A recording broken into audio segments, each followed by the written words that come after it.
Alfia Studio. Bismillahirrahmanirrahim. Assalamualaikum warahmatullahi ta'ala wabarakatuh.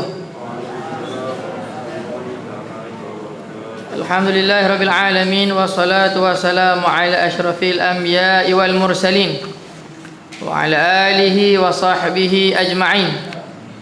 Allahumma salli wa sallim ala sayyidina Muhammadil fatih lima ughliq wal khatim lima sabaq nasiril haq bil haq wal hadi ila siratikal mustaqim wa ala alihi wa sahbihi haqqa qadrihi wa miqdarihil azim. Nabiyyun azimun khuluquhu khuluqul ladzi lahu 'azzama rahmanu fi sayyidil kutubi. Jadi alhamdulillah di akhir-akhir tahun 2022 ni, dan berbetulan juga musim ni musim cuti, musim ni juga musim banjir, musim hujan. Walaupun zahirnya nampak musibah, tapi hakikatnya semuanya ada hikmah daripada Allah Subhanahu wa taala. InsyaAllah mudah-mudahan kuliah kita bulanan pada setiap bulan ini diberi manfaat oleh Allah Subhanahu wa taala dan diberi satu pengajaran untuk kita beramal dengan apa yang disampaikan, khususnya bagi yang menyampaikan, yang disampaikan, kedua-duanya mendapat manfaat. InsyaAllah kita sambung kembali dalam kitab Risalah Adab Sulukil Murid karangan Al-Imam Al-Habib Abdullah bin Alawi Al-Haddad yang telah lama dah meninggalkan kita, lebih 300 tahun yang lepas. Beliau meninggal 1132 Hijrah. Dah lama dah. Jadi sambungan dalam kitab ni ikutkan, kalau dalam kitab yang di bawah ni muka surat 17. Okey, muka surat 17. Qala muallifu rahimahullahu taala wa nafa'ana bihi wa bi'ulumihi fi darain amin ya rabbal alamin. Wal khasiru min kulli wajhin minal muridina lidunya alladhi yatahaqqaqu fi haqqihi al-wa'id al-madhkur fil ayah walladhi yuridu dunya iradatan yansa fi janbihal akhirah. Jadi pengarang kita ni jaga lagu mana? Wal khasiru min kulli wajhin, dan orang-orang yang rugi dari segala arah, yakni orang-orang yang menginginkan dunia yang dipastikan baginya ancaman yang disebutkan di dalam ayat. Dia adalah orang yang menginginkan dunia dengan keinginan yang melupakan sisi akhiratnya. Jadi sebelum ni kita dah mengaji dah mengenai ta'arif dunia tu apa. Kita buat amalan kerana dunia dapat macam mana, kalau buat amalan kerana Allah apa ganjaran yang kita dapat. Jadi ilmu yang kita nak mengaji selama ni ialah ilmu tasawuf, ilmu nak menyucikan hati kita. Sebab tu kalau nak mengaji ilmu tasawuf ni, sebenarnya ilmu ni bukan di dalam kitab, ilmu untuk diamalkan. Dan ikutkan ilmu ni pun tak berkitab pun sebenarnya, sebab ilmu ni dia berkaitan dengan hati. Cuma ditulis kod kitab supaya kita lebih mudah nak nampak, nak faham. Jadi pengarang ni cakap lagu mana? Wal khasiru di sini ialah orang yang meletakkan diri dia ke dalam perkara-perkara dunia. Dunia kita tahu, maksud dunia kita dah syarahkan sebelum ni kan? Kita dah syarahkan sebelum ni. Menurut pendapat Imam Al-Ghazali menceritakan maksud dunia itu sifat-sifat hati yang berhubung dengan perkara-perkara dunia. Itu apa yang dimaksudkan oleh Imam Al-Ghazali. Jadi kenapa kita mengutip pendapat Imam Al-Ghazali? Maka kita kena faham, setiap daripada kurun, setiap daripada zaman ada Allah Ta'ala melantik daripada kalangan ulama-ulama yang ada pada setiap zaman, setiap kurun itu sebagai rujukan utama. Berdasarkan hadis Nabi Muhammad SAW, Nabi bersabda setiap 100 tahun Allah Ta'ala akan melantik salah seorang daripada kalangan umat Nabi Muhammad SAW sebagai mujaddid. Apa tu mujaddid? Pembaharu pada agama. Mana kata setiap 100 tahun akan ada mujaddid, pembaharu agama. Mujaddid kurun yang pertama, ulama sepakat mengatakan Khalifah Umar Abdul Manaf ke? Umar Abdul Aziz. Khalifah Umar Abdul Aziz ni kita tahu tak siapa? Dia khalifah yang ke bawah. Katanya yang kelima. Okey, yang pertama khalifah Islam yang pertama Sayyidina Abu Bakar As-Siddiq. Betul tak? Ni adik-adik yang PKM ni. Betul tak? Mai PKM kan? Kau pelajar kat sini. Camp. Lepas tu sama terus mengaji sini lah. InsyaAllah. Khalifah Islam yang pertama lepas Rasulullah sallallahu alaihi wasallam meninggal dunia ialah Sayyidina Abu Bakar As-Siddiq. Kemudian bila meninggal Sayyidina Abu Bakar As-Siddiq, ganti pula Sayyidina Umar Al-Khattab. Kemudian ganti pula Sayyidina Uthman ibnu Affan. Kemudian ganti pula Sayyidina Ali bin Abi Talib. Lepas Sayyidina Ali bin Abi Talib, ganti siapa jadi khalifah Islam? Diriwayatkan digantikan oleh Sayyidina Hasan. Sayyidina Hasan menjadi khalifah lepas Sayyidina Ali. Tak lama, beberapa bulan dibunuh, diracun. Digantikan pula khalifah Islam seterusnya siapa? Sayyidina Muawiyah. Sayyidina Muawiyah. Kemudian lepas Sayyidina Muawiyah ada beberapa lah, antara tokoh ulama yang terkenal ialah Khalifah Umar Abdul Aziz. Tapi dalam sejarah kenapa kata Khalifah Umar Abdul Aziz ni sebagai khalifah yang kelima? Lepas Sayyidina Ali yang keempat, kenapa tak kata Sayyidina Hasan yang kelima? Tak kata Khalifah Muawiyah yang kelima? Tapi duduk masyhur, kita duduk mengaji sejarah, duduk kata khalifah yang kelima tu Umar Abdul Aziz. Sebab pada zaman dia disebutkan pimpinan yang paling adil ialah pada zaman dia. Itu lepas zaman sahabat lah. Disebutkan pada waktu tu awan duduk di mana sekalipun yang ada di dunia pasti akan dicurahkan rezeki. Tak ada orang miskin, tak ada pencuri. Hatta disebutkan kalau kambing duduk di kawasan yang ada serigala, serigala tak makan kambing. Siapa yang tahan lagu tu? Bukan nak kata ni dia panggil balaghah. Ni perumpamaan, bukan kata serigala duduk tepi kami ni tak makan, tak makan. Cuma perumpamaan. Nak kata keadilan Khalifah Umar Abdul Aziz ni, kalau nak kata letak serigala duduk tepi kambing, dia takkan makan kambing. Ni perumpamaan nak kata adil Khalifah Umar Abdul Aziz. Bukan kata dia tak makan. Cukup salah faham. Uish, betul kau ustaz. Kami duk tengok Animal Planet duk makan sedia. Contohlah. Nak tunjuk khalifah yang adil pada zaman dia. Makna kata mujaddid, setiap 100 tahun Allah Ta'ala akan zahirkan daripada kalangan hamba Allah Ta'ala mujaddid, pembaharu agama. Pembaharu agama ni macam mana?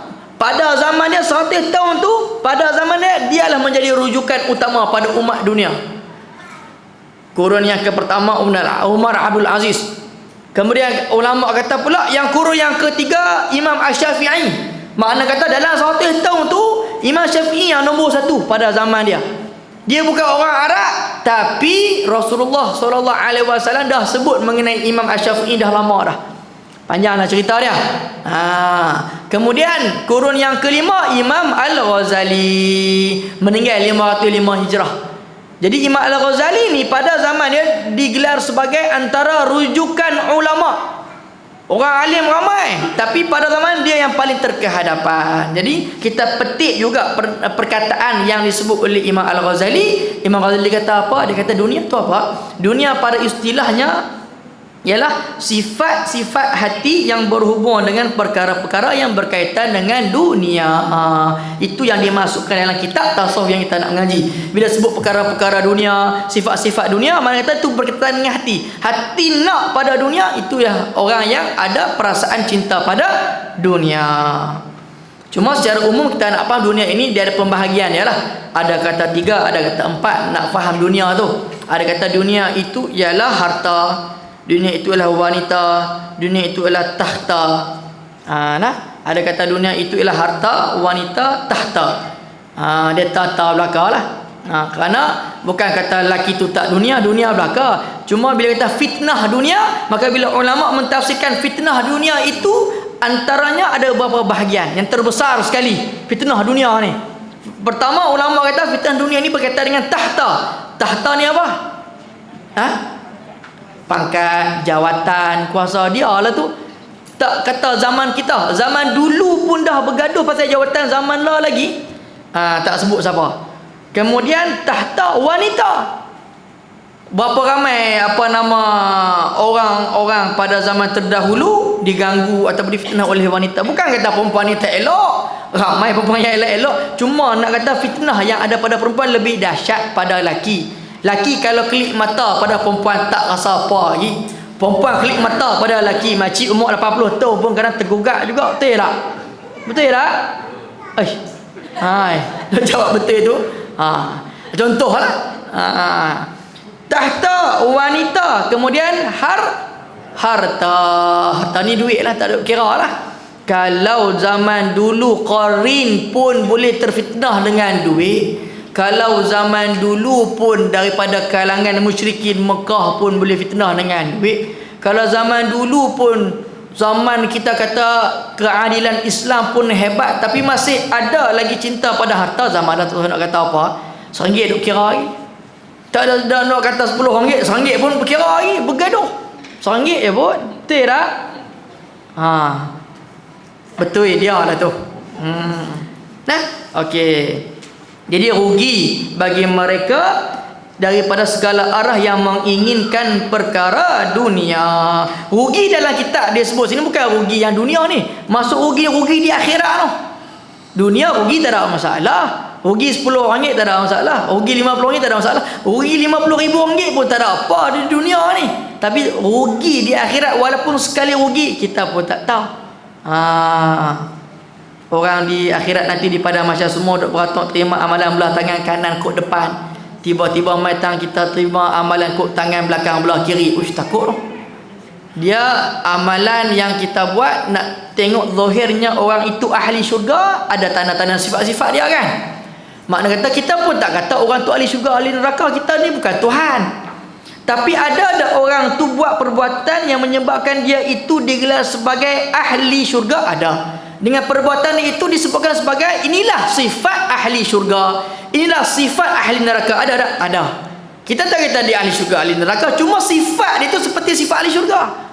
Kita tahu kan bahawasanya di syurga ada waktu malam. Syurga tak ada waktu malam. Syurga waktu siang. Syurga ni nak makan apa makan, nak buat apa buat, tak ada masalah. Tuhan dah redha ahli syurga ni. Cuma nak boleh sampai ke syurga tu kita pun tak tahu.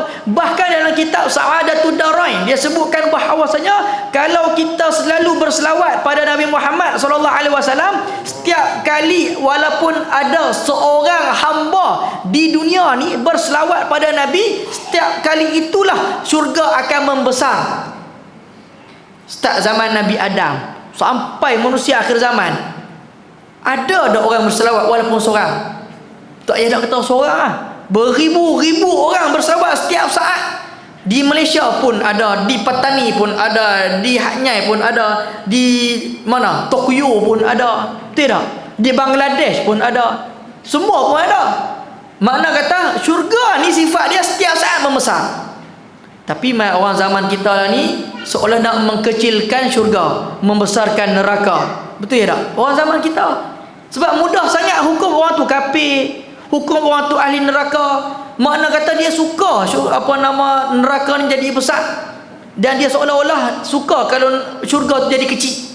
Sedangkan sifat syurga ni semakin membesar. Makna kata makin membesar, maknanya rahmat Tuhan tu lebih luas, pengampunan Tuhan lebih luas. Jadi Allah Ta'ala mengampunkan dosa-dosa hamba-hamba dia, masukkan kita ke dalam syurga bi ghairil hisab. Amin ya rabbal alamin.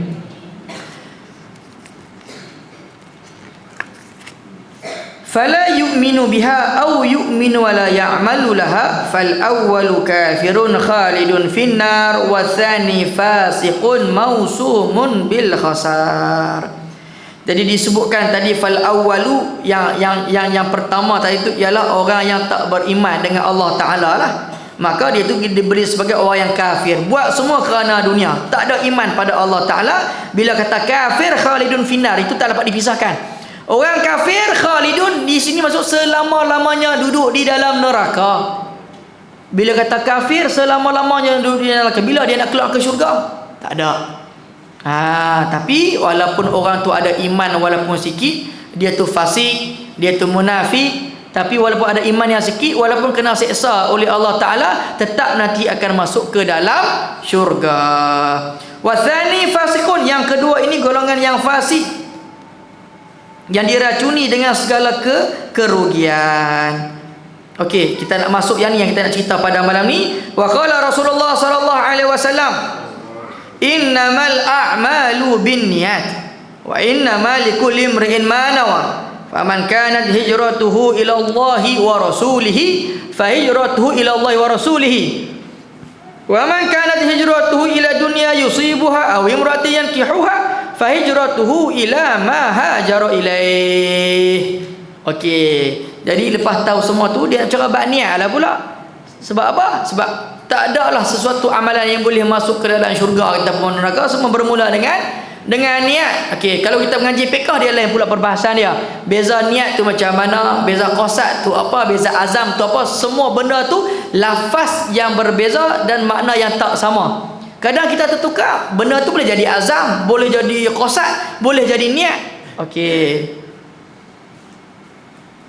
ada satu cerita. Adik ni nak dengar cerita tak? Tak dengar cerita mengantuk pula. Cerita yang pertama, Tok Guru kata, kita kalau nak tidur kena baca doa. Doa tidur. Doa tidur macam mana nak baca? Bismikallahumma ahya wa amut. Terjemahannya macam mana? Dengan nama Allah Ta'ala yang menghidupkan dan yang mematikan. Tu doa sewaktu nak baca sebelum tidur, di rumah, di bilik, di atas katil, di atas bantai nak tidur. Tapi kalau nak tidur dalam pengajian, nak tidur dalam tempat kuliah maghrib ataupun madrasah, doa dia lain sikit. Dia pendek sikit. Ulama kata macam mana? Dia kata Bismikallahumma wa amut. Dia tak ada ahya situ. Jadi adik-adik kalau nak tidur, Bismikallahumma wa amut, maksud dia apa? Dengan nama Allah Ta'ala yang mematikan. Mana kata tidur biar terus tak bangun-bangun dah. Kalau nak tidur time mengaji, doa lagu tu.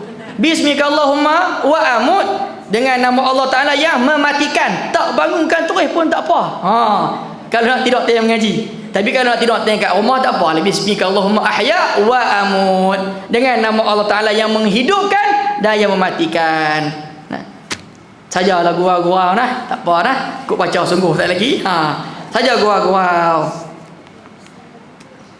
Okey, tadi kita nak bicara ni bab niat. Okey. Rasulullah sallallahu alaihi wasallam telah bersabda, innamal a'malu binniyat.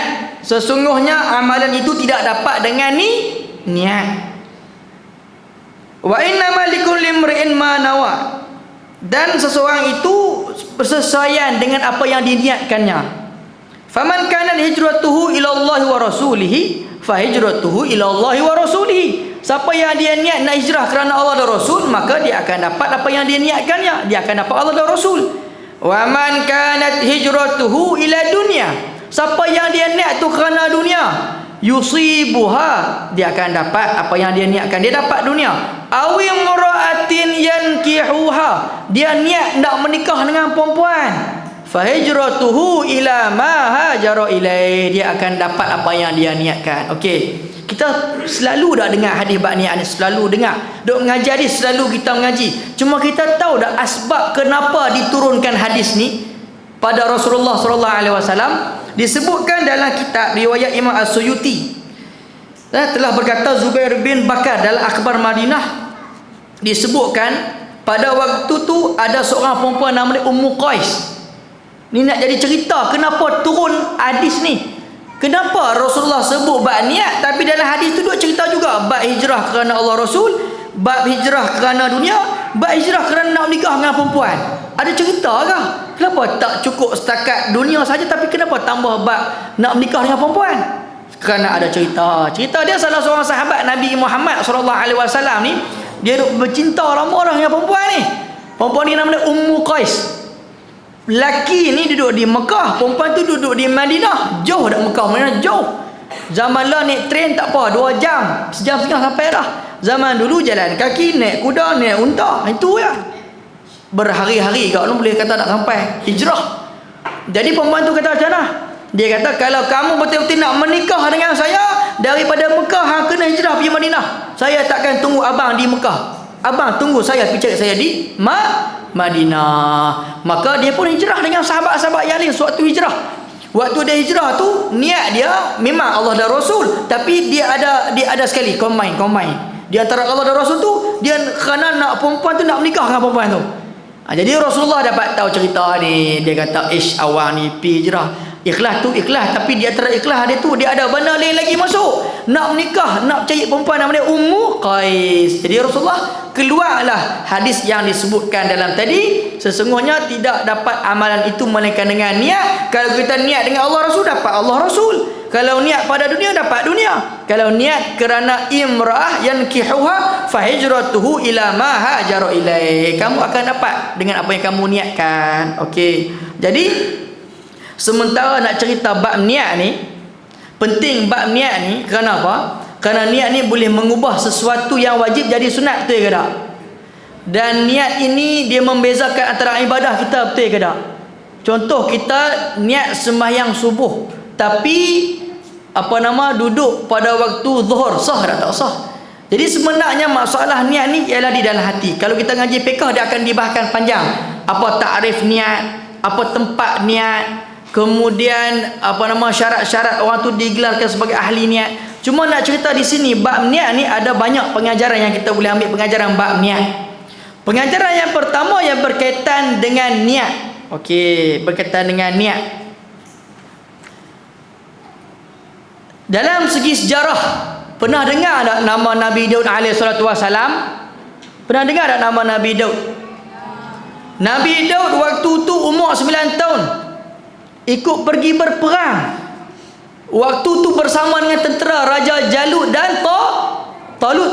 Pernah dengar tak cerita ni?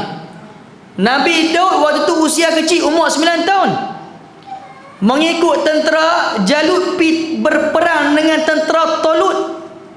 Tentera Talut, Raja Talut ni pada zaman ni tak terkalahkan. Bila pergi berperang, orang kata, "Hey Daud," waktu tu dia tak jadi nabi, dia tak jadi rasul lagi. Sebab para nabi jadi rasul paling-paling kurang umur 40 tahun. Itu kaedah dia. Mana-mana nabi nak dilantik menjadi rasul, ghalib kebiasaan umur dia 40 tahun baru dilantik menjadi rasul. Tak kira Nabi Ibrahim ke Nabi kita Muhammad SAW ke sama. Nabi Allah Daud SAW budak kecil. Sini ada dah umur 9 tahun? Ada tak? Ada umur 9 tahun? Ada umur 10 tahun? Ada umur 10 tahun? Bayar kita lah tu. Nabi Daud waktu umur 9 tahun dia ikut berperang. Dan dia kata apa? Aku nak pergi bunuh Raja Talut ni. Dan bayangkan dengan kekuatan yang dia ada, dia bunuh macam mana Raja Talut ni? Dia listing lah. Dia ambil listing, lepas listing kena kepala Raja Talut, terus mampu tahu tak mampu mati. Kita fikir-fikir, kekuatan yang diguna tu bukan kekuatan dia, tapi niat dia ikhlas kerana Allah Ta'ala bantu dia. Sebab apa? Kita kalau nak berlawan dengan musuh-musuh, tentera-tentera yang musyrik yang bukan daripada kalangan agama Islam, dengan jasad kita kadang tak mampu. Perang Badar 313 pergi lawan 1000 lebih orang kaum musyrikin, 3 lawan 1, ikut hukum akal, harus pada akal, tapi ada dia tak boleh menang, betul tak? Tapi disebabkan niat ikhlas kerana Allah dan Rasul, bukan kerana nak pangkat, bukan kerana nak duit harta, Allah Ta'ala bantu. Makna kata di sini, Tuhan akan bantu bila kita ikhlas dulu. Kita ikhlas dulu baru Tuhan bantu. Makna kata, selagi tak ikhlas, Tuhan bantu tapi kadang lambat, kadang mungkin Tuhan tak bantu. Mafhum daripada kisah Nabi Daud, perang Badar, ataupun Nabi Musa AS sendirilah. Siapa tak kenal Fir'aun? Kenal dah Fir'aun? Dia duduk kampung mana? Duduk Palakong ke duduk Greek? Semua kenal Fir'aun. Tentera dia berapa ribu, tentera Nabi Musa berapa ratus, berapa ribu. Kalau ikutkan adatnya akan kalah Nabi Musa. Tapi bagaimana Allah Ta'ala bantu Nabi Musa? Kerana pengikut-pengikut dia ikhlas berjuang kerana Allah. Dibukakan berapa belah lautan di Mesir. Berapa belah lautan dibuka untuk menjadi laluan Nabi Musa? 12 laluan. Ketuk dengan tongkat. Memang tu mukjizat. Tapi Allah Ta'ala bagi mukjizat, adakah sebelum berlaku dengan Firaun? Dah. Lepas. Dah tak ada jalan dah. Antara hidup dan mati. Baru Tuhan bagi. Nak tengok keyakinan. Kalau Tuhan bagi awal, tak ada ujian, tak ada cabaran, tak ada iman tu. Iman tu dia jadi tak kuat. Semua berkaitan dengan ikhlas. Nak berjuang.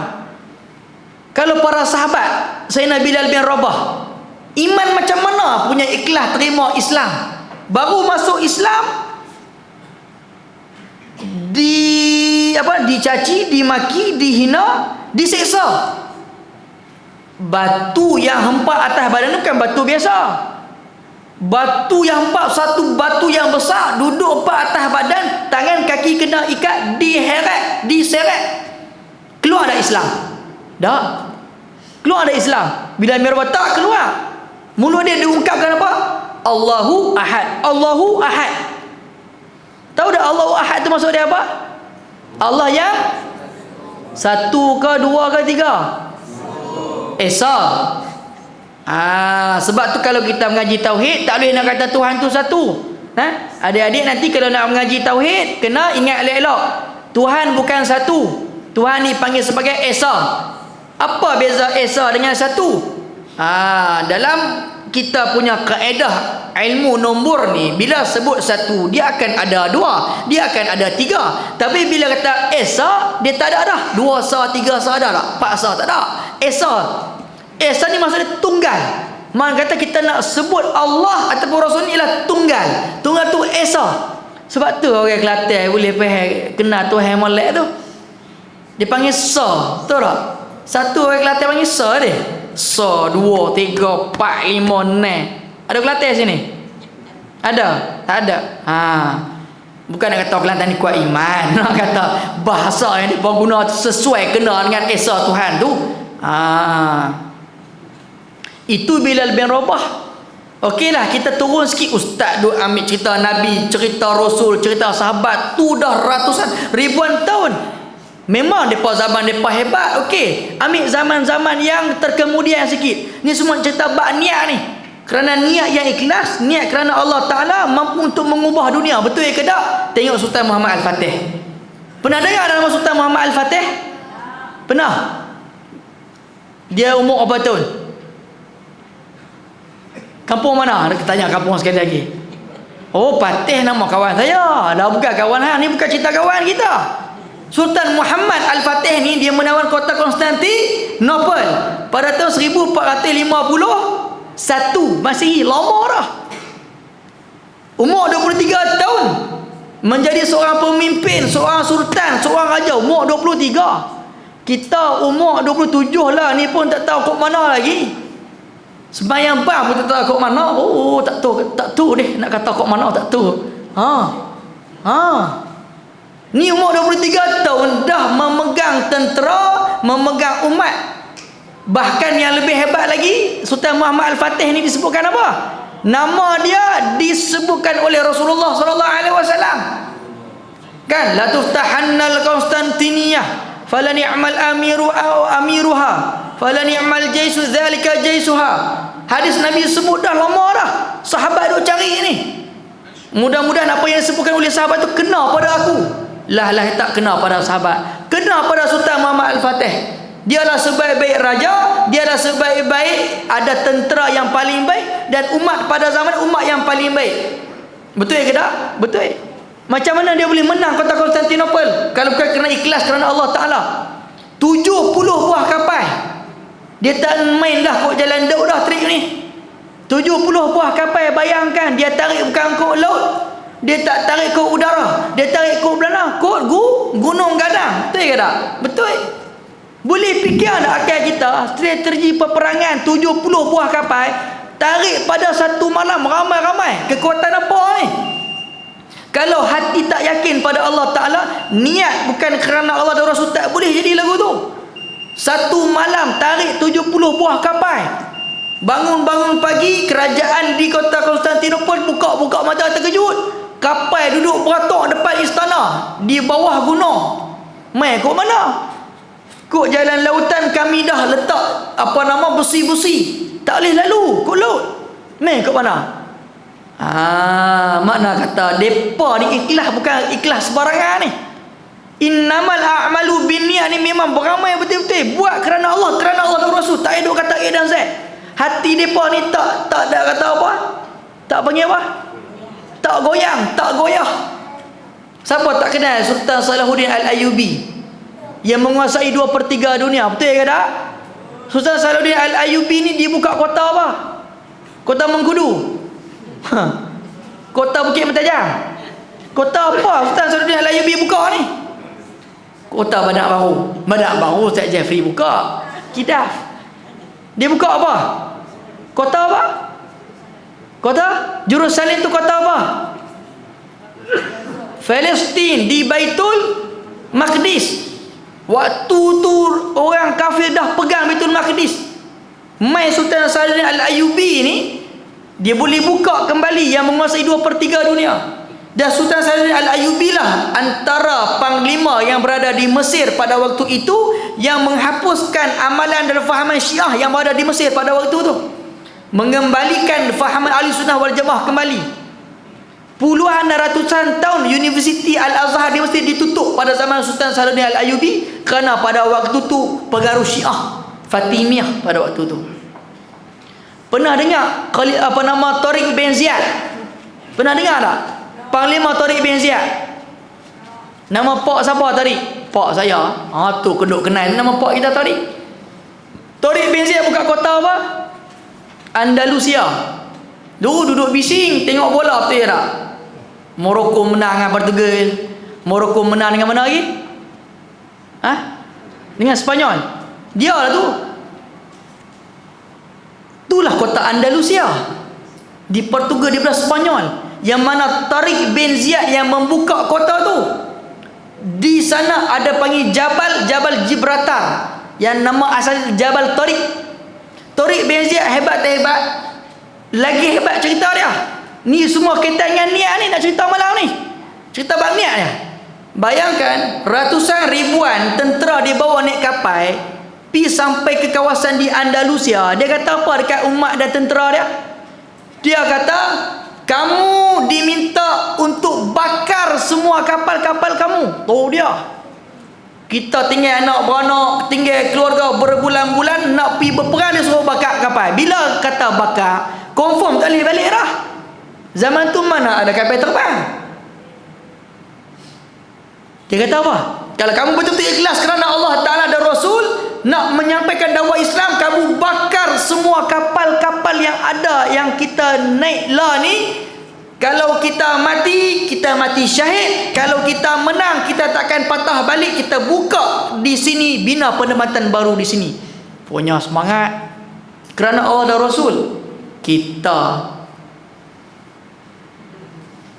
bukan kata orang bakar kapal, suruh pinjam motor pun duk bergaduh. Pinjam, bukan bagi. Pak Long pinjam motor Ustaz, duk kerja pinjam je. Pinjam tak apa, tak boleh. Sewa boleh. Tu dia, sewa. Pinjam Ustaz ya, pergi beli barang depan, kena sewa. 1 minit RM10. Oh dia lah. Berkira sungguh kita. Orang nak pinjam suruh sewa. Contoh lah. Yang ni bakar kapal.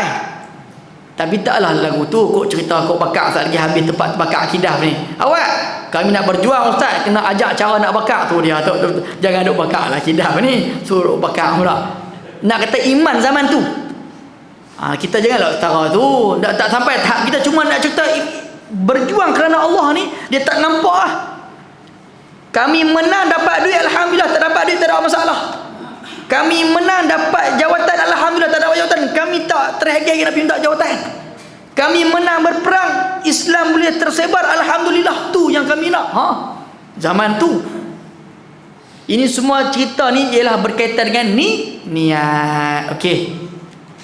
Jadi itulah bahawasanya penting niat kita. Saya nak cerita, nampak niat tu kecil, tapi cerita yang kita ceritakan tadi, disebabkan niat Islam boleh tersebar ke tak? Boleh. Disebabkan niat kota yang dijajah oleh kafir boleh dibuka, boleh dibuka.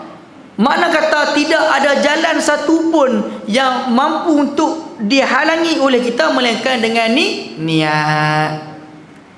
Hebat niat ni. Niat buat baik dapat pahala. Kita buat dengan perbuatan dapat lagi pahala.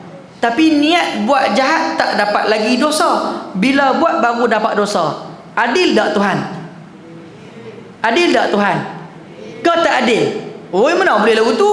Niat baik dapat pahala, niat jahat tak dapat lagi dosa.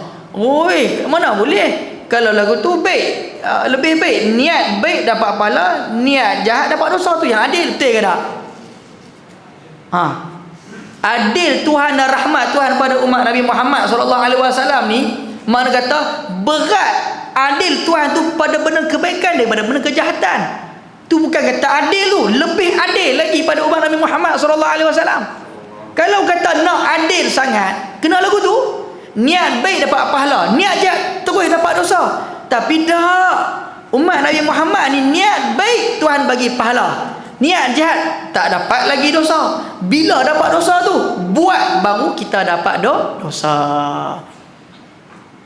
Niat baik dapat pahala, buat niat baik tu pula tambah lagi pahala. Ush, hebat. Apatah lagi benda amalan tu berada di Mekah, di Madinah dan di Baitul Maqdis. Zamanlah akhir zaman, alhamdulillah memang ramai orang pergi umrah dan haji, betul tak? Mana ada haji duk angkut saja. Ramai orang pergi umrah sajalah.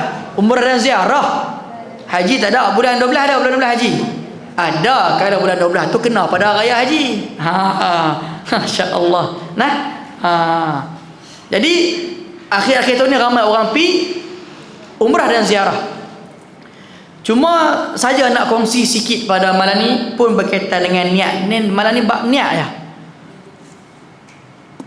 Boleh tak kita niat untuk mendapat kebaikan di Malaysia? Boleh tak kita niat? Boleh. Dan kita nak berdoa di Malaysia, Tuhan dengar ada doa kita di Malaysia, dengar. Kita pergi ke Mekah, kita doa, Tuhan dengar ada doa kita. Apa beza kita duduk di Malaysia dengan duduk di Mekah dan Madinah? Kenapa kita bersangatan nak pergi Mekah Madinah untuk berdoa di depan Kaabah dan di depan makam Nabi, sedangkan di Malaysia boleh berdoa? Macam mana kalau orang tanya soalan lagu tu? Adakah Tuhan lebih dengar suara kita bila kita berada di Mekah Madinah, dan adakah Tuhan lebih jauh untuk mendengar dan memakbulkan bila kita duduk di Malaysia? Tak ada tempat yang makbulkah di Malaysia ni sampai kena pergi ke Mekah? Orang nak tanya kita. Semua tu ada dalil. Kadang orang nak tanya pada kita, hang duk sungguh sangat duk pergi Mekah mana, doa dekat Kaabah, doa dekat Masjid Nabawi apa semua, doa dekat Multazam, doa dekat Mina, doa dekat Padang Arafah. Sini tak boleh doa kah? Tuhan kan tak bertempat. Kita berdoa kan Tuhan boleh dengar di mana pun. Memang betul. Tapi di sini ada satu garisan yang Allah Ta'ala berikan, Rasulullah dah ajak pada kita. Niat di tempat di sini pun bagus, niat di tempat sana lebih bagus. Sebab apa? Dalil dia ialah waktu Isra dan Mi'raj Nabi kita Muhammad SAW. Sebab tu orang nak pulun pergi tempat berkat. Setiap tempat ada yang keberkatan dia tu sendiri, ada berkat dia lebih lagi. Apatah lagi tempat yang keberkatan tu ada kaitan dengan diri Nabi kita Muhammad SAW. Dalil dia Isra dan Mi'raj, kita kena ingat. Takut orang duk tanya, hang duk pi tari Hadramut buat apa? Wali pun kat Malaysia ada. Kubur makam-makam para ulama di Malaysia pun ada. Hang duk pi tari Hadramut kerana apa? Hang duk pi Mesir ziarah makam di sana kenapa? Di sini pun ada makam. Contohlah. Dalil dia kita kena jawab Isra dan Mi'raj. Kenapa ada Isra dan Mi'raj? Isra dan Mi'raj bukankah Nabi nak terima solat betul ke tak? Kalau Nabi nak terima solat, tak perlu ada Isra, cukup dengan Mi'raj, betul ke tak? Hikmah Isra dan Mi'raj ni yang kalau kita nak faham yang paling besar kerana nak terima solat, betul ke tak?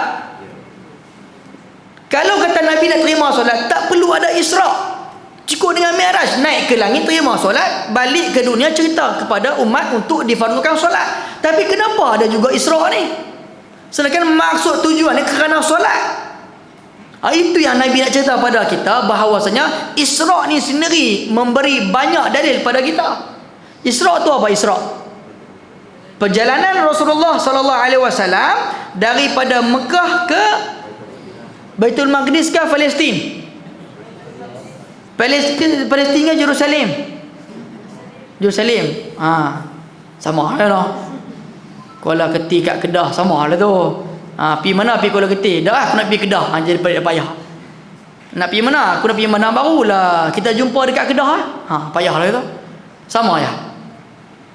Dalam Isra' Nabi kita Muhammad sallallahu alaihi wasallam, Nabi ditemani dengan siapa? Malaikat Jibril. Nabi pergi ke mana time Isra' tu? Nabi singgah tempat yang bersejarah dan tempat yang ada kisah umat-umat terdahulu, betul ke tak? Gi pula dah ke Cik Kelantan. Pi tempat yang ada cerita Masyitah. Pi tempat waktu tu Nabi Musa duduk semayang. Banyak perjalanan Nabi pi tempat-tempat bersejarah. Last ini sampai ke Baitul Maqdis. Kenapa perlu Nabi pi ke Baitul Maqdis? Makna kata Isra' tu sendiri nak menunjukkan Nabi dibawa ke tempat yang ada keberkatan. Kenapa ada keberkatan? Sebab tempat tu ada kaitan dengan sejarah umat terdahulu. Kenapa ada kaitan dengan sejarah umat terdahulu? Kerana umat terdahulu mereka itu dikurniakan oleh para Nabi dan Rasul pada umat mereka. Waktu tu umat Nabi Musa pergi tempat tu, tempat Nabi Isa pergi tempat tu. Sampai ke Baitul Maqdis. Sebab Baitul Maqdis tempat kiblat para Nabi dan Rasul yang terdahulu. Para Nabi dan Rasul dimakamkan pun di kawasan Baitul Maqdis. Sampai Baitul Maqdis diceritakanlah sejarah kisah Baitul Maqdis. Makna kata Nabi dibawa oleh malaikat Jibril pergi ke tempat bersejarah dan solat dan berdoa di Baitul Maqdis. Kita faham dengan akal. Nabi Muhammad SAW kalau tak pergi Baitul Maqdis, doa makbul tak? Nabi Muhammad kalau tak pergi di Baitul Maqdis, doa Allah Ta'ala terima dah doa. Nabi Muhammad kalau duduk di Mekah dan Madinah tak keluar pun doa dia Allah Ta'ala angkat ke tak? Angkat. Tapi kenapa tak kena pergi Baitul Maqdis, pergi sembahyang, pergi doa kat sana? Mana kata ini dalil dia bahawasanya sunat untuk kita pergi ke tempat yang barakah, tempat yang doa mustajab, tempat yang ada sejarah berkaitan dengan tamadun Islam. Mana kata kita dah buat ziarah-ziarah, contohlah ziarah pergi ke Mesir ke, ziarah pergi ke Jordan ke, ziarah pergi tempat-tempat yang berkaitan dengan sejarah Islam. Benda tu hukum dia apa? Bukan harus, sunat. Dalil dia Isra Mi'raj. Nabi pun dibawa oleh malaikat Jibril. Mana kata kita duk pi ziarah, kembara ziarah tu kira sunnah Nabi lah. Bukan nak kepada pergi ke tempat saja, nak ambil ibrah pengajaran. Oh macam ni Nabi ni, oh macam ni kisah Nabi tersebut. Duk dengar cerita Nabi Ibrahim lama dah kena bakar, betul tak? Kita pergilah ke Turki. Di sana itulah kawasan Nabi Ibrahim dibakar hidup-hidup. Di Turki tempat dia. Contoh kita pergilah pergi Turki, pergi Istanbul contoh. Sana ada Habib, sana ada Khalifah Sultan Abdul Hamid, Khalifah Islam yang terakhir. Di sana sejarah-sejarah Khalifah Osmaniyah. Kita nak tahu sejarah umat Islam. Nah, okey. Jadi kita duk pergi Mekah, duk pergi umrah semua. Niat kita tak sama. Niat di Malaysia pun ialah memang niat. Doa pun doa, tapi tak sama niat kita dan doa kita di tempat yang makbul dan dimustajabkan oleh Allah Subhanahu wa taala. Bab niat ni panjang. Berapa ramai pergi ke umrah, duduk di Kaabah, niat sat lah. Dalam hati niat Tuhan bagi depan mata, banyak kali berlaku. Banyak kali orang cerita kat kita. Doa pada Allah Ta'ala niat. Ya Allah, aku ni banyak dosa, aku ni banyak masalah, masalah keluarga, masalah peribadi, masalah duit, masalah bank, macam-macam. Pergi depan Kaabah, angkat tangan, doa dekat Hijr Ismail, di depan Multazam, di depan Kaabah, angkat tangan tinggi-tinggi, doa ikhlas pada Allah Ta'ala, menangis depan Allah Ta'ala. Kadang Tuhan bagi sat lah. Betul, banyak kali berlaku. Walaupun benda tu berkaitan dengan dunia. Contoh hilang duit RM10,000. Ada orang main cerita, bawa pergi sana, bawa RM10,000, niat nak bersedekah. Tiba-tiba tak tahu dekat mana. Wih, banyak RM10,000 ni. Hati dia dah gundah gulana. Memang dia nak sedekah tapi hilang. Walaupun dia niat sedekah tapi dia ada tujuan-tujuan dia nak bagi infak harta dia. Angkat tangan, angkat tangan. Balik-balik duit tu duduk bawah bantai hotel, kat bilik. Nak jadi cerita. Kadang mungkin benda jatuh kat mana tapi kita pun tak tahu. Kadang mungkin Allah Ta'ala hantar malaikat untuk letak. Banyak kali berlaku. Bukan di Mekah saja, di Tarim Hadramaut waktu kita mengaji di sana pun banyak kali juga berlaku. Kawan tu bawa ratusan dolar dalam sampoi, naik motor, tak dalam poket. Sampai ke rumah, tengok-tengok sampoi tu tak ada. Sudah. Naik motor dalam setengah jam, tak tahu kok mana jatuh ni. Habis dah kata duit orang, amanah orang. Lepas minggu dia pergi satu kedai. Kedai tu merupakan antara laluan tempat dia naik motor sebelum. Dia pun tak terfikir dah, dia memang tawakal serah pada Allah Ta'ala lah. Sampai ke kedai tu, tuan kedai cakap, hang Malaysia? Aku Malaysia. Ismak Man. Ismak Man tu kalau orang Tarim cakap, nama kamu apa? Contoh tak nama saya lah. Ismail Irfan Muhammad Nasri. Saya marhaba. Anta min fin? Kamu daripada mana? Ana min Malaysia. Masya Allah min Malaysia. طيب تعرف أحد في واحد كان سقط الفلوس قبل أسبوع تقريبا. Dia kata ada kenal tak seseorang yang waktu tu dia jatuh duit dalam minggu yang lepas. Contoh kata saya lah benda tu. Kita dah kata, aku yang jatuh duit. Kita pun kata lah, aku kenal. Kalau hang kenal, apa nama, tahu tak sampul itu warna apa? ايش من لون ملف هذا لون اخضر warna hijau. Kata akid, betul? Naam, lon akhdar akid. Kemudian di samping itu tulis apa? Ditulis nama Irfan, contohlah IRFAN, Irfan. Akid. Masih kalam kadzib akid sedih yani dia kata. Anda tipu, kira cakap betul ni. Ada berapa $1? Kita letaklah $1,000. Takriban $1,000 takriban. $1,000. Betul ni? Alhamdulillah. Duit tu aku jumpa kemarin duduk tepi jalan dalam satu sampoi. Elok je tak ada orang kacau. Aku ambil dan aku tak tahu nak bagi siapa, aku tunggu orang main tanya aku. Kebetulan aku jumpa hang. Nah, hang ambil balik. Nampak dah Allah Ta'ala atok macam mana? Hati kita tu penting. Ni hilang sikit dah mula dah nak salahkan Tuhan, salahkan orang, kita tak terima qada dan qadar. Kerana Tuhan nak uji sikit lah. Tuhan mungkin buat benda tu hilang sat, buat benda tu jatuh sat dengan hati kita macam mana. Buat kereta rosak, Allah, asyik-asyik rosak, dia start lah, asyik-asyik rosak. Duit banyak tak cukup sebab apa? Semua tu berkaitan dengan hati kita, niat kita. Jadi kita kalau kerana Allah dan Rasul, kerana agama, Tuhan mempermudahkan urusan kita insya-Allah.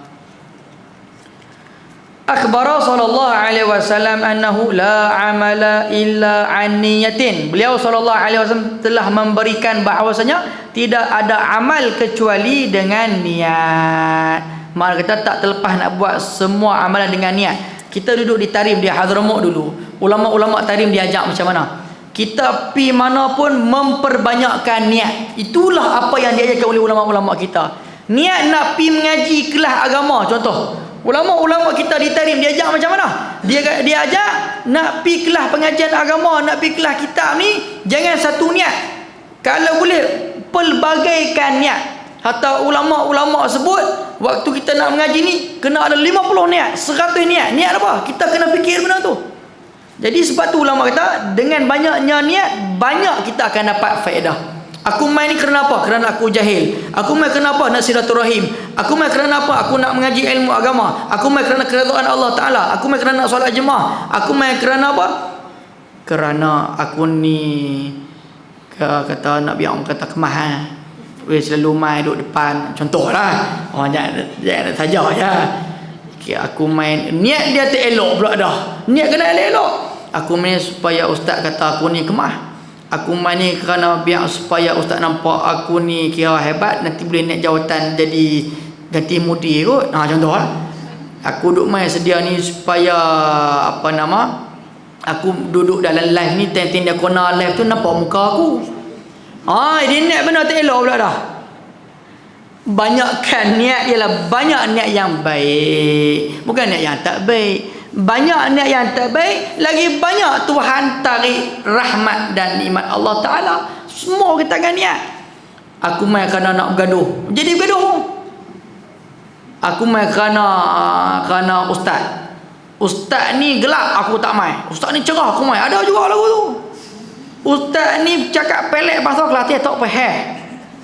Tak mari, taubat aku tak mari dah. Ustaz ni cakap pelek, pekat kok baling ni. Aku orang baling, aku nak mari. Contoh. Niat tu sebenarnya kita mai bukan kerana ustaz, mai bukan kerana orang, mai bukan kerana kawan, mai bukan kerana keluarga, mai bukan kerana sekolah, mai bukan kerana mahat, mai bukan kerana anak-anak, mai bukan kerana sahabat, mai bukan kerana kenderaan, mai bukan kerana jawatan, mai bukan kerana harta, mai kerana Allah dan Rasul. Kalau mai kerana ustaz tak mengajak, kita tak mai. Tu dah tak ikhlas. Kalau mai kerana harta, waktu tu contoh tak diberikan duit, dia tak mai dah lepas tu. Kalau mai kerana kawan tak mai, dia tak mai. Awak jomlah kita pergi. I dah demam, fever lah. I pun fever jugalah. Saya daripada tak demam jadi demam sebab kawan demam. Contoh benda tu kena ikhlas betul, sebab banyak berlaku zaman dah. Jangan ada situasi yang menunjukkan saya pergi kerana ustaz. Kuliah malam ni nak kena cari ustaz yang bebas sikit lah. Ustaz ni tak syok dia panjang cakap 2 jam. Okey. Ustaz ni tak syok cakap 10 minit tapi duit dapat banyak. Contoh. Ustaz ni dia cakap tapi selalu duduk hina orang, duk caci orang. Tak, jangan kerana orang. Kan Rasulullah SAW dah beritahu pada kita, kan? Jangan ambil apa yang dicakap, tapi ambil jangan tengok siapa yang bercakap, tapi tengok apa yang dicakap. Unzur ila man qal wala tanzuru ila ma qala. Unzur ila man qal, tengok siapa yang apa yang dicakap, jangan tengok siapa yang bercakap. Ilmu Tuhan nak bagi hikmah ni, budak kecil boleh bagi ilmu. Hatta Imam Syafi'i pun mengaji dengan binatang. Al-hikmatu dhallatul mu'min fa haitsu wajadaha fa huwa ahqqu biha. Hikmah tu menjadi idaman pada orang. Di mana dia dapat hikmah, dia akan ambil hikmah tu. Walaupun ada pada orang kafir, walaupun ada orang perempuan, walaupun ada pada budak-budak, walaupun ada pada orang lelaki, walaupun ada pada binatang sekalipun. Sebab tu dalam satu kitab Kasifatus Sajak mensyarahkan Safinatun Najah karya Syekh Nawawi Al-Bantani, dia mengarang satu kitab tersebut. Dalam satu risalah, dalam kitab tu dia sebutkan 10 sifat mahmudah yang ada pada anjing. Nak cerita apa? Ulama tengok binatang dapat faedah pada dia. Buka kitab tu, Syekh Nawawi Al-Bantani, dia tengok anjing, dia tak kata anjing ni pengotor, tak kata anjing ni liar, tak kata anjing ni jahat. Dia tengok anjing, dia kata ada 10 sifat mahmudah yang ada pada anjing. Anjing kalau berjalan kepala tunduk tak? Tu tanda tawaduk. Aku ni tak tawaduk, angkat diri dengan Allah Ta'ala. Dia tengok lagu tu. Anjing kalau kita hambat, dia main balik. Hambat main balik. Itu sifat seorang murid nak mengaji dengan Tok Guru. Tok Guru marah, jangan balik, tak main dah. Ni Tok Guru jerkah sikit, balik, tak main dah. Masuk pula surat khabar. Saman pula Tok Guru. Tu dia. Rotan sikit, kita pula buat main. Rotan pedai poli pula. Pergi rotan Tok Guru pula. Contohlah. Jadi ulama bukan setakat dengan manusia, tengok binatang pun banyak sifat mahmudah yang ada pada binatang. Itu kata tu. Jadi itu semua berkaitan dengan niat. Sikit lagi lah.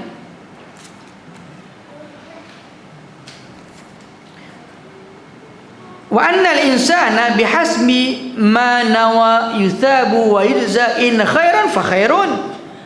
Dan sesungguhnya manusia itu dihisabkan di atas apa yang dia niatkan, mendapat pahala dan diberi balasan sekiranya apa yang dia niat baik itu mendapat kebaikan. Wa in syarrun fa syarrun. Kalau dia niat benda yang buruk, dapat benda yang buruk. Faman hasunat niyyatuhu hasuna amaluhu. Barang sesiapa yang baik niatnya, sesiapa yang niat, maka akan dapatlah kebaikan dari sudut amalan-amalannya. La muhalatan, yang mana perkara itu tidak diragukan lagi. Wa man khabusat niyatuhu khabusa amaluhu. Barang yang Yang panggil yang buruk, yang tak elok niatnya, maka akan buruk juga amalannya. La muhalatan wa in kana fi surati tayyiban. Tidak diragukan lagi walaupun dalam keadaan rupa tu nampak rupa baik tapi niat tak baik, tetap dikira tak baik. Kalladzi ya'malu salihati tasannu'an lil makhluqin. Seperti seorang yang berbuat baik kerana mengharapkan penilaian daripada makhluk. Yang terakhir di sini dia nak cerita bab ikhlas, ada martabat-martabat dia. Dalam ikhlas ada berapa martabat? Ada tiga martabat ikhlas, buat kerana sesuatu. Okey. Dia tak dapat lari dah. Niat kerana Allah dipanggil ikhlas, tidak. Niat kerana orang dipanggil apa? Buat sesuatu kerana Allah Taala dipanggil ikhlas. Buat sesuatu kerana makhluk dipanggil riak. Okey. Riak sendiri pun kita kena faham. Ada dua takrif riak. Buat sesuatu kerana makhluk dipanggil riak. Tinggal sesuatu kerana makhluk pun dipanggil riak. Mana kata kita sembahyang 2 rakaat duha niat kerana ustaz dapat riak. Kita tak buat solat duha kerana ustaz, riak juga. Jadi riak ni bukan buat kerana orang. Riak ni buat ataupun tinggal sesuatu amalan kerana orang, tu panggil riak. Kita biasa duduk mengaji buat kerana orang, buat kerana orang, memang tu riak. Ada lagi takrif dia, tak habis lagi. Buat sesuatu kerana makhluk dia panggil riak, tinggal sesuatu kerana makhluk pun dipanggil riak. 10 pagi makcik main ni, pergi masjid ke surau ni? Masjid lah. Okey, main nak tahiyatul masjid ni, usolli sunat tahiyatul masjid rakaataini ada lillahi taala. Dia nampak Ustaz Jafri lalu usolli derah terus usolli Ustaz tak puasa ni, usolli Ustaz. Dia buat kerana orang. Allahu Akbar, Ustaz tak dengar. Dia kata slow kot takbir aku, tak apa, aku second round. Allahu Akbar. Ustaz tengok, weh kemah makcik ni, buat kerana orang. Dia panggil apa? Riak tak? Riak. Ataupun kita duk biasa solat duha, tiba-tiba mai pukul 10 tu ustaz duk lalu, segan lah, cik malu nak sembahyang, takut ustaz kata riak. Takut ustaz kata riak, dia pakai tinggal tak sembahyang duha, tu riak. Jadi bila bertemu nama macam mana? Dalam kitab tasawuf dah sebut dah. Bila buat riak tinggal pun riak. Jadi nak buat ke nak tinggal? Buat riak. Tak apa, riak-riak habis yang saya buat. Dia pun tak buat langsung. Jadi ulama kata bila buat riak tinggal pun riak, maka jawapannya kena buat. Kerana bila buat tu sendiri walaupun dalam keadaan riak, bila kita buat juga amal ibadah, pahala tetap ada. Pahala dengan baca Quran, di situ dah dapat pahala, huruf-huruf dapat pahala, pergerakan ibadah dapat pahala, dan insya-Allah Tuhan akan buang riak asbab ibadah kita tu. Yang ni aku tiap kali nak mayang duha duk nampak ustaz lalu saja. Aku nak mayang duha ustaz lalu. Tengok ustaz lalu aku nak mayang duha. Pakai tak mayang duha. Dia dah malas dah saja buat action ayat. Contoh, itu bab riak. Mana kata ikhlas pada Allah Ta'ala, dia ada martabat dia. Dalam tasawuf ada 3 martabat ikhlas. Pertama, buat sesuatu kerana Allah, tak ada kerana lain. Itu tinggi. Siapa-siapa boleh cakap, tapi tak semua mampu macam tu. Yang kedua, buat sesuatu amalan kerana apa? Kerana nak ke syurga. Yang ketiga, buat amalan kerana nak pahala. Itu yang paling rendah. Kita cek kita ni nombor berapa? Nak ambil nombor 3 pun payah. Buat amalan sedekah sebab nak pahala sedekah, tu nombor 3. Kita bersedekah kerana aku nak dapat syurga, tu nombor 2. Aku bersedekah kerana Allah dan Rasul. Apa beza niat ketiga-tiga ni? Supaya kita faham. Rabi'atul Adawiyah kenal? Ni cerita lah ni, banyak cerita lah. Rabi'atul Adawiyah kenal tak? Kenal dah nama? Nama siapa tu? Wali Allah, bukan kawan kita ada noh. Kok kawan kita. Rabi'atul Adawiyah ni antara wali Allah Taala perempuan. Hidup sezaman dengan Imam Hasan Al-Basri, tokoh tabi'in pada zaman tu. Rabi'atul Adawiyah ni orang kuat ibadah, tak kahwin, tak menikah sebab bersungguh beramal ibadah. Duduk di Mesir, makam dia di Mesir, dekat dengan makam sahabat Nabi sallallahu alaihi wasallam. Makam dia dekat dengan makam wali yang lain, nama dia Zinnun Al-Masri. Rabi'atul Adawiyah ni hebat. Dia cakap apa? Aku buat semua amalan aku ini bukan nak mengharapkan pahala, bukan kerana nak mengharapkan syurga, dan aku buat kerana Allah. Kalau aku buat amalan ini, aku masuk ke neraka pun, tapi kerana Allah aku sanggup. Macam mana tu? Tinggi tak? Tinggi tak? Tinggi tak? Apa yang tinggi? Tinggi iman. Lah, malam ni kira tinggi iman semua. Saya buat amalan bukan kerana makhluk, bukan kerana nak harapkan pahala, bukan nak pada syurga, buat kerana Allah. Bila saya buat kerana Allah, walaupun saya ditempatkan di neraka, saya redha. Saya ditempatkan di syurga, saya redha. Saya mati dalam keadaan macam pun, saya redha. Tapi saya buat kerana Allah dan Rasul. Tinggi. Bukan maksud dia, makna kata dia masuk neraka. Kita kena faham. Ulama-ulama waliah-waliah ni bercakap, dia ada tafsiran dia. Nak kata di sini, dia buat memang kerana Allah dan Rasul. Yang dia kata kalau dicampakkan neraka tu maksud dia bukan kerana dia redha nak masuk ke neraka, tu perumpamaan sahaja. Kalau dia kena neraka tapi dibuat kerana Allah, dia lebih lagi nak cari Allah Ta'ala. Tu contohlah. Makna kata tinggilah. Makna kata kita ni sebenarnya, walaupun kita kata buat kerana Allah, buat kerana Allah, sebenarnya kita ni masih lagi ada mengharapkan tu, mengharapkan pahala, mengharapkan tak masuk neraka, masuk ke syurga. Tu pun dah cukup dah. Memang lillah tu semua kerana Allah, tapi kerana Allah yang ada martabat-martabat dia. Kita nak capai tahap lillahi ta'ala sebenar hakikat lillah tu susah. Ulama-ulama wali Allah Ta'ala yang mungkin lah kita paling-paling kurang pun buat kerana nak dapat pahala, tu pun tak apa dah. Awak ni buat solat sunat 2 rakaat, kami duk ngaji buat 2 rakaat witir ni pahala dia sekian-sekian.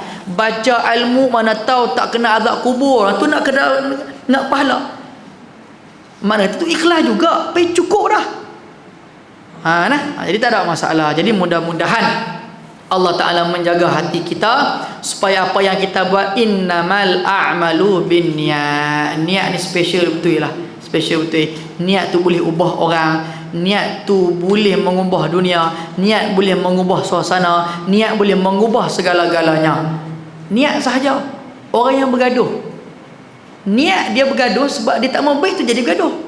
Kalau dia rendahkan martabat dia, tak apalah, walaupun salah dia, aku ni kira tak ada masalah lah, kosong-kosong. Niat juga tu lah hati.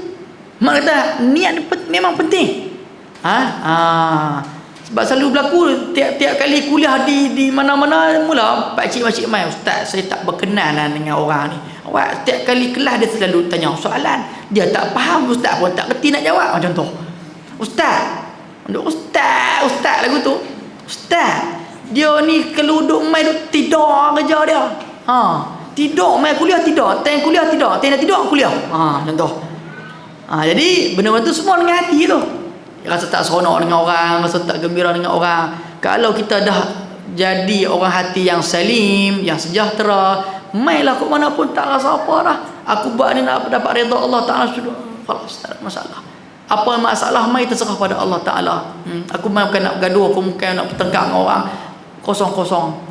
Lebih baik kita mengalah daripada kita sama-sama jadi api. Duduk sama-sama jadi api, apa ya? Kita jadi ayak sudahlah. Ayak pun jadi ayak ombak. Kami ayak ustaz, ayak apa? Kami ayak laut masin yang ombak lebih besar pada api tu dia. Dah jadi ayak biasa sudah. Ayak terjun yang biasa-biasa yang sejuk kan. Insya-Allah. Mudah-mudahan Allah Ta'ala bagi kekuatan pada kita untuk menjaga niat kita, penting sangat niat tersebut. Dan mudah-mudahan Allah Ta'ala memberikan kurniakan kepada kita amal ibadah untuk kita lakukan istiqamah di jalan Allah Subhanahu Wa Ta'ala.